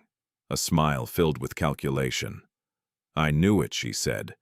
Joseph looked confused. "You knew I knew he had money, but this—" Her eyes sparkled with excitement. "This is far more than I expected." Joseph frowned. "You already received bride price." "Yes," Beatrice replied, "but that was before we understood the full situation." Joseph suddenly looked uneasy. "What are you planning?" Beatrice stood up and began pacing the room. "If Catherine is married to a billionaire, then our family is connected to that wealth." Joseph shook his head slowly. "That's dangerous thinking." "Dangerous!"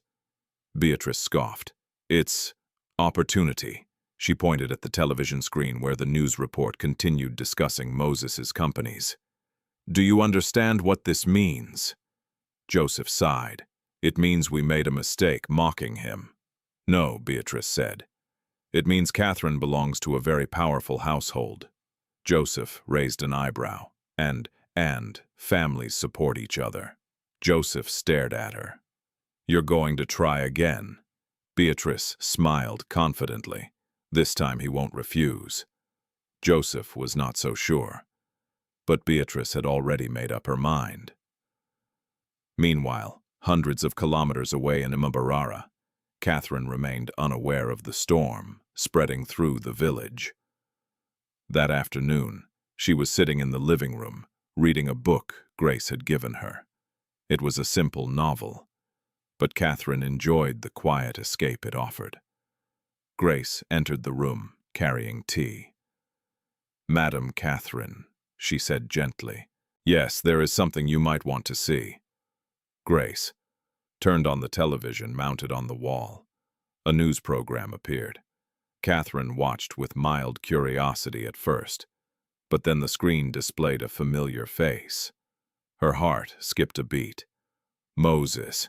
He stood at a podium in a large conference room surrounded by journalists and government officials. The headline beneath the image read, "Billionaire Chairman Moses Baryomunsi announces major regional investment." Catherine slowly put down the book in her hands. Grace glanced at her carefully. "You didn't know?" Catherine shook her head. "No." The news report continued. "The Baryomunsi Group has become one of the fastest-growing infrastructure and technology companies in East Africa," the reporter explained. Founded by entrepreneur Moses Baryomunsi, the company now operates across 5 countries and employs thousands of people. Catherine stared at the screen in silence. Thousands of employees, multiple countries, regional investments. The scale of the reality unfolding before her was difficult to process. Just then the front door opened. Moses stepped inside, removing his jacket as he walked toward the living room. He stopped when he noticed the television. Then he looked at Catherine. "I see you've discovered the news." Catherine slowly stood. "Billionaire," she said softly. Moses shrugged slightly. "That's a word journalists like. That's not an answer." He sighed. "No." Catherine walked closer to him. "Multiple companies, thousands of employees, regional investments." Her voice trembled slightly. And you let an entire village believe you were just a strange man looking for a wife. Yes. Why Moses hesitated. Because I wanted to see how people behave when they think someone has nothing.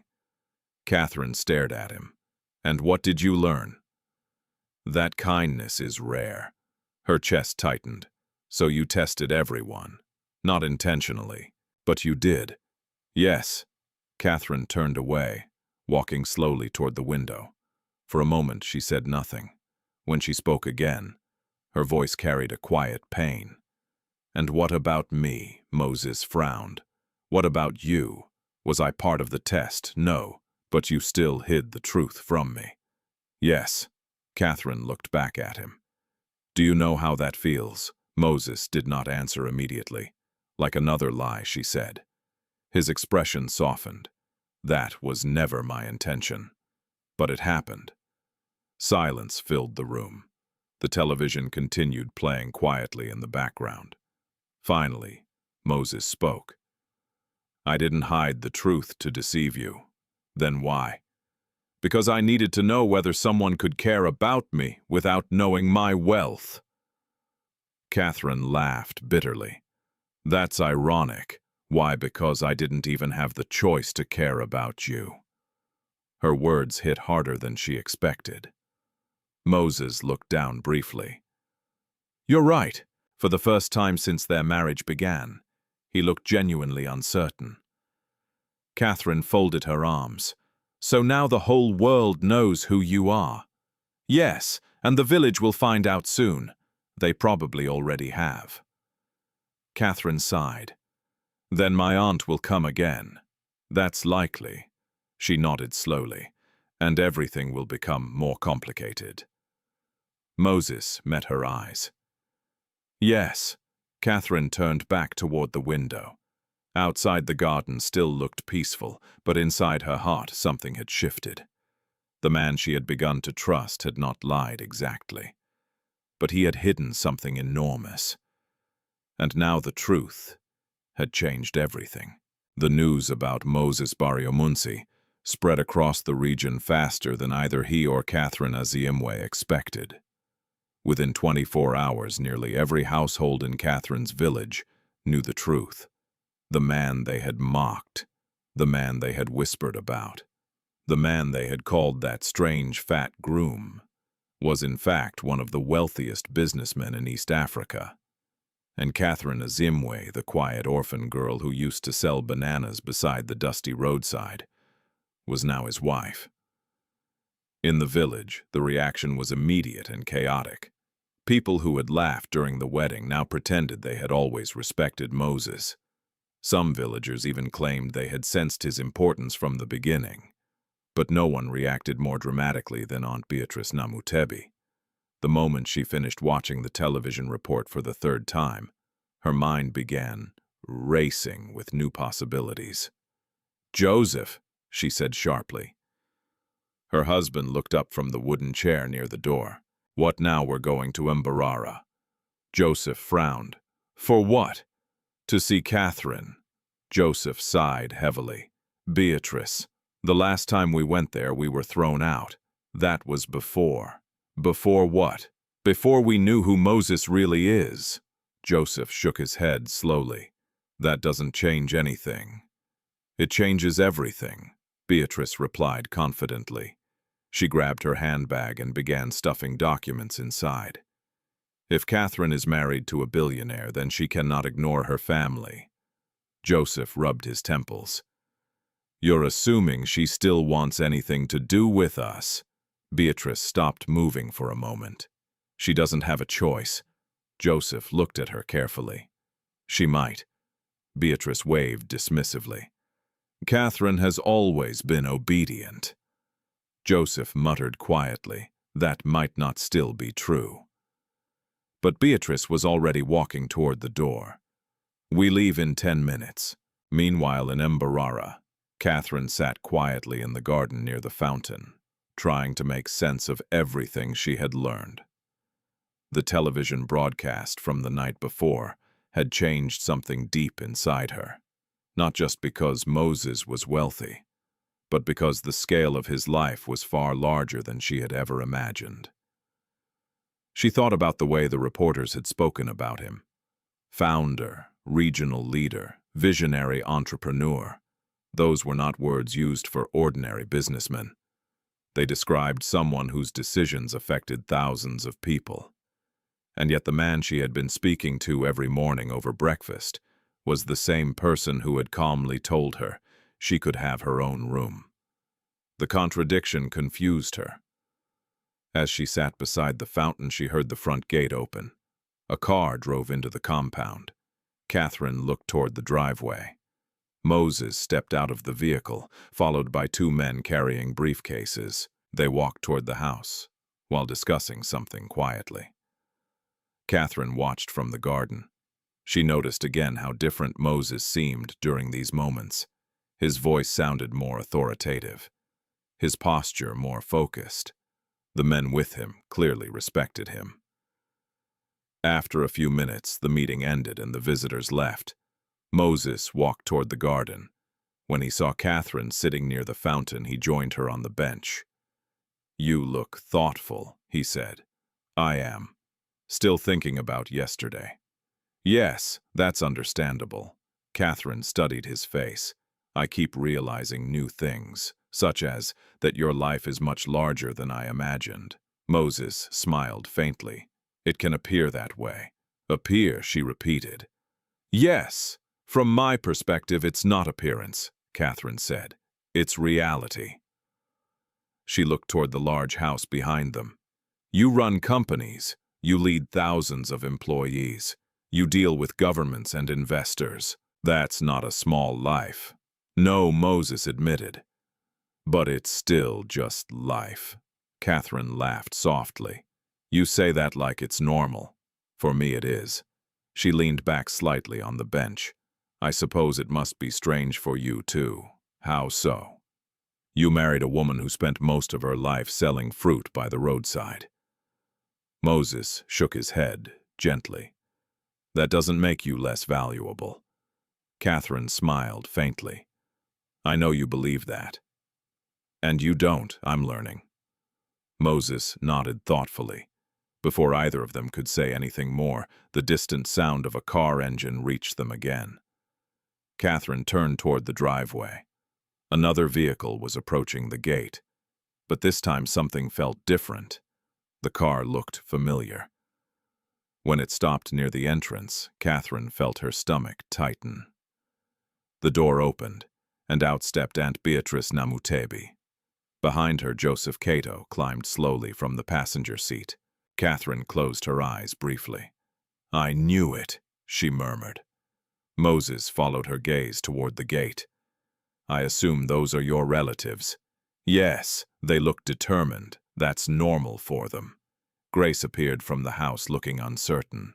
"Sir," she said quietly, "should I send them away?" Catherine stood up. "No." Moses looked at her. "You're sure?" "Yes. If they came all this way, it's better to face it now." A moment later, Beatrice and Joseph approached the garden. Beatrice wore her most formal dress. Her expression carried forced warmth. "Catherine," she called loudly. Catherine remained calm. "Auntie." Beatrice opened her arms as if expecting a hug. Catherine did not move. The moment became awkward. Joseph cleared his throat politely. "Catherine, it's good to see you." "You too, Uncle." Beatrice quickly turned toward Moses, son-in-law. Her voice sounded far sweeter than during their previous visit. "It's wonderful to see you again." Moses nodded politely. "Good afternoon." Beatrice clasped her hands together dramatically. "We came as soon as we heard the news." "What news?" Moses asked calmly. Beatrice smiled broadly. "Oh, don't be modest. The entire country is talking about your success." Joseph looked slightly embarrassed. Beatrice continued enthusiastically. "We are very proud of you." Catherine watched the performance silently. She had seen this behavior many times before. Beatrice only spoke this way when she wanted something. Finally, Catherine asked quietly. Why did you really come? Beatrice's smile tightened slightly. Well, family must support each other. Catherine folded her arms. Support. How Beatrice glanced at Moses briefly before answering. Our family home needs repairs, and Joseph's farming business could grow with a small investment. Joseph looked uncomfortable again. Beatrice continued confidently. Now that Catherine is married into such a successful household, we thought it would be appropriate to discuss family opportunities. The words hung in the air. Catherine felt a mixture of anger and sadness rise inside her chest. Even now, even after everything, her aunt still saw her life as something to profit from. Moses looked toward Catherine. He said nothing. He was clearly allowing her to decide how to respond. Catherine took a slow breath. Then she spoke calmly. Auntie. Beatrice leaned forward slightly. Yes, for years you told me I was a burden. Beatrice blinked. That was just, you said I had no future. You misunderstood, and you sold me into marriage. The words landed heavily in the quiet garden. Beatrice's smile faded. That was tradition. Catherine shook her head slowly. No, it was convenience. Joseph looked at the ground. Beatrice tried to recover. We only wanted what was best. What's best for me now, Catherine said quietly, is freedom. Beatrice's eyes widened. What does that mean? It means my life is no longer something you negotiate. The silence that followed felt powerful. For the first time in her life, Catherine Asiimwe was speaking without fear, and Aunt Beatrice was realizing something she had never expected. The girl she once controlled had finally learned how to stand on her own. For several seconds after Catherine Asiimwe spoke those words, the garden fell completely silent. Even the fountain behind them seemed quieter.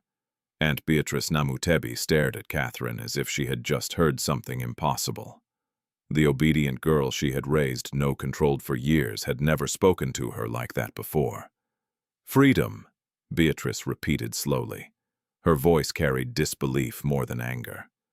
What nonsense are you talking about? Catherine did not raise her voice. She simply stood calmly meeting her aunt's eyes without hesitation. I mean exactly what I said. Beatrice laughed sharply. You think marriage to a rich man suddenly makes you brave. Joseph shifted uncomfortably beside her. Beatrice. But she ignored him. You should remember who fed you all those years, she snapped. Who gave you a roof over your head? Catherine nodded slowly. I remember. And this is how you repay us. Catherine took a quiet breath. I worked every day. I fetched water before sunrise. I sold fruit in the market to bring money into your house. Her voice remained steady. I was not a burden. Beatrice's expression hardened. You lived under my roof. Yes, Catherine replied, but I paid for that roof with my childhood. The words landed heavily in the air. Joseph looked deeply uncomfortable now. Catherine, he said gently, we didn't come here to argue. Catherine turned toward him. Then why did you come? Joseph hesitated. Beatrice answered for him. We came because family must support each other. Catherine sighed softly. You already said that, and it's still true. Beatrice pointed toward Moses. You married into enormous wealth. That wealth can help your family. Catherine glanced at Moses briefly. He still had not spoken. He was watching the conversation carefully, allowing Catherine to lead. Beatrice continued, her voice rising slightly. You owe us that much. Catherine's expression changed. For the first time, a hint of sadness appeared in her eyes. Oh, you, yes. You raised me. Catherine shook her head slowly. You managed me. You controlled me. That is not the same as love. Joseph closed his eyes briefly. Beatrice's patience was gone. You, ungrateful girl, she snapped. You think this man will protect you forever? Catherine did not flinch. Beatrice stepped closer. Men like him change their minds. When that happens, you will come crawling back to us. The insult hung in the air. For the first time since the argument began, Moses Baryomunsi spoke. That won't happen. His voice was calm, but it carried a quiet authority that immediately changed the atmosphere. Beatrice turned toward him. And you're so certain of that? Yes. Why? Because Catherine is not a burden. She is my partner. The words surprised Catherine. She looked at him quickly. Moses continued calmly. And she deserves respect. Beatrice scoffed. You barely know her. That's true, but I know enough. Joseph spoke carefully. Moses, perhaps we all just need to calm down. Beatrice ignored him again. You speak about respect, she said sharply. But you forget something important. And what is that? Moses asked. We arranged this marriage. Without us, Catherine would still be in that village. Moses nodded slowly. Yes, that is true. Beatrice's smile returned. So you see. However, Moses continued quietly, that does not mean you own her future. The smile disappeared again. Beatrice folded her arms. You're forgetting our traditions. I respect tradition, Moses said calmly, but tradition does not justify exploitation. Joseph looked relieved that someone had finally said the word out loud. Beatrice's voice grew colder. You speak like an outsider. I speak like someone who values dignity. Catherine watched the exchange with a mixture of emotions. For years, no one had ever challenged her aunt directly. Now the woman who once controlled every part of her life stood visibly frustrated. Beatrice tried one last tactic. She turned back toward Catherine. Think carefully, she warned. Family relationships last longer than marriages. Catherine's voice remained steady. Healthy families do. Beatrice blinked. What does that mean? It means families should protect each other, not trade each other for money. Joseph lowered his head. Beatrice looked furious now. So you are rejecting your family. Catherine hesitated for a moment. Then she answered quietly. I am rejecting control. The silence that followed felt like the climax of a long storm. Beatrice realized something important. The girl she once manipulated had grown stronger than she had ever expected. Finally, Joseph stepped forward gently. Beatrice, he said quietly. Let's go. Beatrice glared at him. I'm not finished. Yes, you are. Joseph's voice carried a firmness Catherine had never heard before. This isn't working. Beatrice looked around the beautiful garden one last time. Her anger slowly transformed into cold resentment. You will regret this, she said quietly to Catherine. Then she turned sharply and began walking toward the gate. Joseph paused for a moment before following. He looked back at Catherine with a tired expression.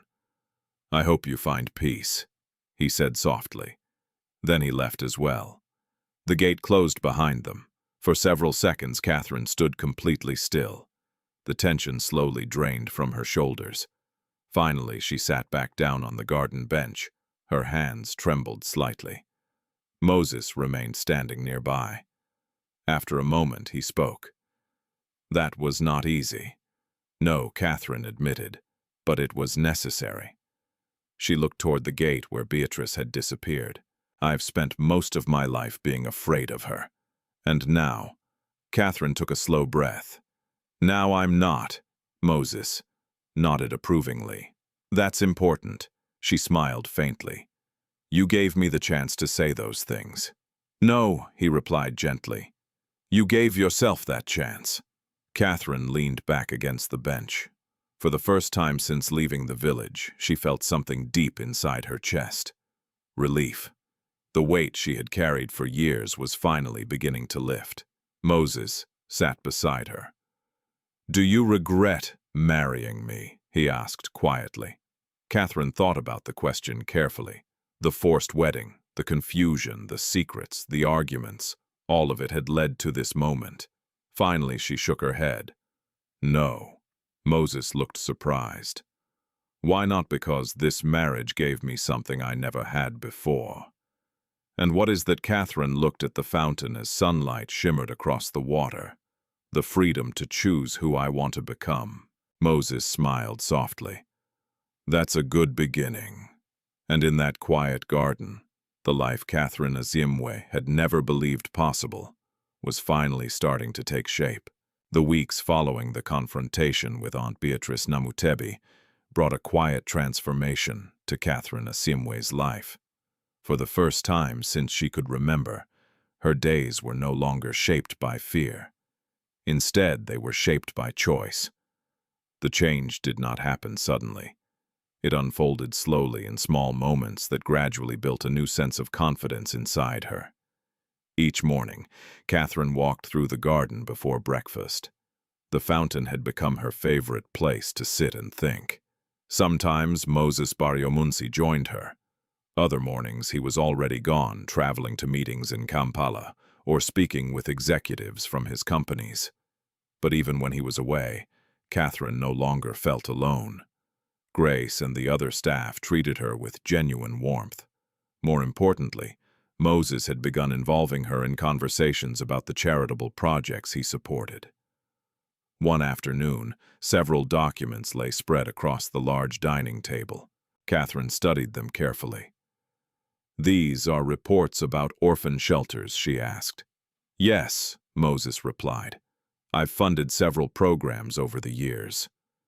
Catherine looked through the pages. Photographs showed children sitting in classrooms, playing in safe courtyards, and learning trades that could help them build independent futures. Her chest tightened slightly. "I wish places like this existed when I was younger." Moses noticed the emotion in her voice. "That's exactly why they exist now." Catherine nodded slowly. "But there aren't enough of them." "No," Moses agreed. "That's something I've been thinking about."